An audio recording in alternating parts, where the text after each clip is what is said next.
그날 돈을 못 돌려받게 되실 수도 있잖아요. 사실 방법이 없는 거예요. 세입자가 줘야 되는 법이 있어? 라고 하면서 따지시는 네. 분들이 있거든요. 네, 맞아요.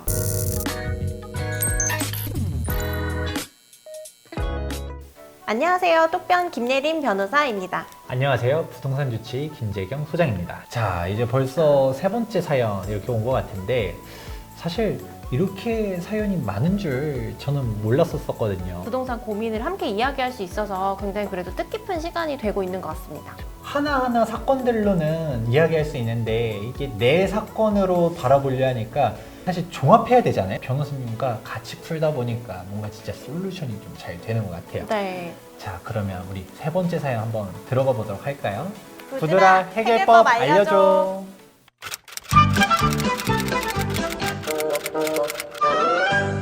안녕하세요. 30대 사회 초년생 남자입니다. 전 주택 매매로 내년 7월 이사가 예정돼 있습니다. 현재 사는 전세집이 22년 11월 만기인데 만기 전 나가야 하는 경우입니다. 매입한 주택 잔금 처리를 위해 전세금 5억 원이 필요한 상황입니다. 집주인도 이미 알고 있는 상태입니다. 현재 전세권 설정은 되어 있지 않지만 전입신고는 되어 있고 확정일자도 받아둔 상황인데 전세금 반환 보증은 신청하지 않아서 혹여 집주인이 전세금을 돌려주지 않을까 걱정이 됩니다. 이런 경우 법적으로 보장받을 수 있는 방법이 있을까요? 이분은 일단은 먼저 박수 쳐주고 싶은 게 지금 전세를 살고 있는데 네. 만기가 도래하기도 전부터 전세금 빼가지고 지금 집을 샀다라는 거잖아요. 네. 대단합니다. 지금 같은 장에서. 이번은 또 이제 법률적인 부분이잖아요. 제 전문 분야죠. 오늘 사연에 적합한 솔루션 드리도록 하겠습니다. 핵심적인 이건 것 같아요. 만기 전에 퇴거를 하려고 하는데 보증금을 좀 돌려받을 수 있을까? 위무이행이라는 게 사실 양쪽에 다 있는 거잖아요. 임대인도 그 기간 동안 임대차를 해줘야 될 의무가 있지만 임차인도 그 기간 동안 원래 살아야 되는 그쵸. 거거든요. 네. 중도에 해지할 때 임대인이 그걸 동의를 안 해준다라고 하면 계약 기간 지킬 수밖에 없거든요. 집주인도 정확하게 이제 뭐 계약 전에 퇴실하고 그날 돈을 주기로 한 게 합의가 되셨는지, 그리고 그거 관련해서 증거가 뭐 문자 메시지라던가 뭐 구두 통화 내역이라던가 이런 게 남겨져 있는지가 궁금하거든요. 그래서 만약에 그렇지 않다면 좀 이 계약 만료 시점에 대해서 분쟁이 좀 발생할 수 있을 것 같아요. 예를 들어서 막 간혹 뉴스에 나오는 데들 전세 금액을 너무 높게 잡아놔서 네.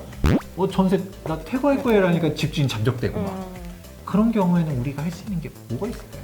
뭐 빌라라서 전세가 잘 안 빠진다거나 이랬을 때는 그날 돈을 못 돌려받게 되실 수도 있잖아요. 그렇게 되면 사실 방법이 없는 거예요. 지금 매매를 이미 하시고 계약하시고 그 뭐 전세 만기 일자에 맞춰서 돈을 지급하기로 약정을 하셨을 텐데 만약에 그날 집주인이 돈을 돌려주지를 않는다라고 하면 정말 난감하실 수밖에 없거든요. 법적으로 가더라도 결국에 소송하셔야 되는데 소송하게 되면 사실 6개월에서 1년 걸리거든요. 판결을 승소했어도 안 준다라고 하면 경매까지 해서 그거에 낙찰을 받아 가셔야 되는데 이 절차가 1년, 2년 걸려요. 그래서 제 생각에는 적극적으로 임차인을 같이 구하셔야 되지 않나. 그래서 간혹 이런 질문들도 와요. 만기 전에 퇴실하면 세입자가 중개 수수료를 주잖아요. 네. 세입자가 줘야 되는 법이 있어? 라고 하면서 따지시는 네. 분들이 있거든요. 네, 맞아요. 중개수수료 관련해서 이제 중도 퇴실하실 때 문제가 좀 종종 있거든요. 판례에 따르면 계약서에 정확한 약정이 있어야만 이제 임차인이 부담하는 거거든요. 근데 이제 보통 계약서 쓰실 때 대부분 그런 약정 다 넣으시기 때문에 이제 보통은 임차인이 부담한다고 보시면 되죠. 만기 전에 나가려는 거잖아요. 임대인 협조가 필요하니까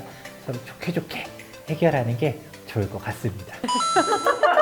계약갱신 청구권이 정말 쟁점이잖아요. 네. 계약갱신 청구권을 쓸 수 있는 사례들도 많이들 물어보고 네. 반대로 이제 임대인은 임대인대로 이거 거절 어떻게 하냐 네. 이런 얘기들도 나오고 가장 대표적으로 물어보시는 거는 이제 실거주를 이유로 매도인은 계약갱신 청구권을 거절할 수가 있잖아요. 그런데 이제 중간에 집을 팔게 되시는 경우인데 매수인은 이제 들어와서 살고 싶으신 거죠. 임대차 계약을 체결하면 임대인의 지위를 그대로 승계하기 때문에 이 경우에도 그럼 거절할 수 있다라는 판례가 나왔거든요.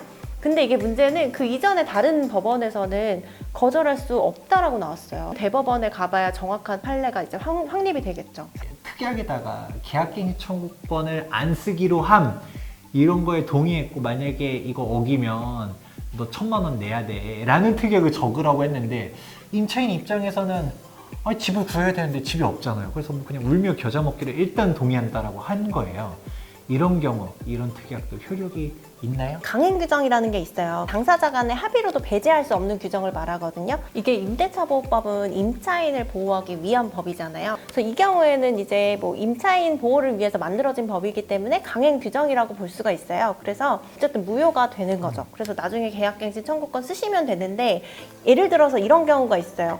계약갱신 거절할 수 있는 사유 중에 임대인이 뭐 나가는 조건으로 뭐 얼마의 위로금을 좀 주기로 한다던가 뭐 이런 특약을 만약에 작성하신다라고 했을 때는 또 유효하게 볼 가능성도 있기는 있거든요. 계약 체결할 때부터 그 특약을 작성했는데 그 갱신을 거절하면서 이미 보상금이 지급됐어야 하거든요. 또 이런 부분은 좀 애매할 수는 있는 거죠. 사실 임차인의 거주 안정성을 위해서 만든 법인데 오히려 주거 안정성이 해쳐지는 부분들도 좀 있는 것 같긴 해요. 아직은 임대차법이 이제 개정된 지가 얼마 안 됐기 때문에 소급 적용을 한다거나 이런 부분들이 계속 좀 현실적으로 혼란이 많이 발생하는 것 같아요. 어쨌든 임차인은 내가 더 살고 싶으면 같은 조건으로 한 번에 한해서 계약을 연장할 수 있다라는 점을 잘 알고 계시고, 임대인도 특별한 사정이 없으면 임차인의 그러한 권리를 이제 거절할 수 없다라고 알고 계시면 좋을 것 같습니다.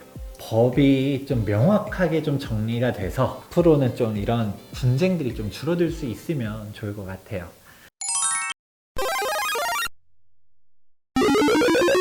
그래서 다시 사연으로 좀 돌아가서 보면 이분은 이제 어쨌든 간에 매매 계약을 하셔서 중간에 이제 중도 해지를 하고 나가시는 경우죠. 근데 임대인과 그렇게 합의를 하셨다면 뭐 신뢰에 기반해서 믿을 수밖에 없기는 한데, 계약 만료 시점에 임대차 보증금을 받을 수 있도록 적극적으로 함께 임차인을 구하는 노력은 하셔야 될 것 같아요.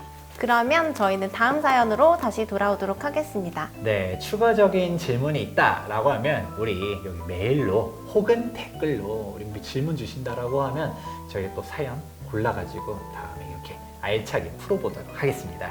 당신의 부동산 고민을 들려주세요. 그럼 다음 시간에 만나요. 혼인으로 인한 일시적 2주택 비과세 문의드려요. 대체주택 특례 사례 입원 준비 중입니다. 직장 때문에 저만 주소지를 옮긴 경우 1순위 청약 자격이 가능한지 문의드립니다.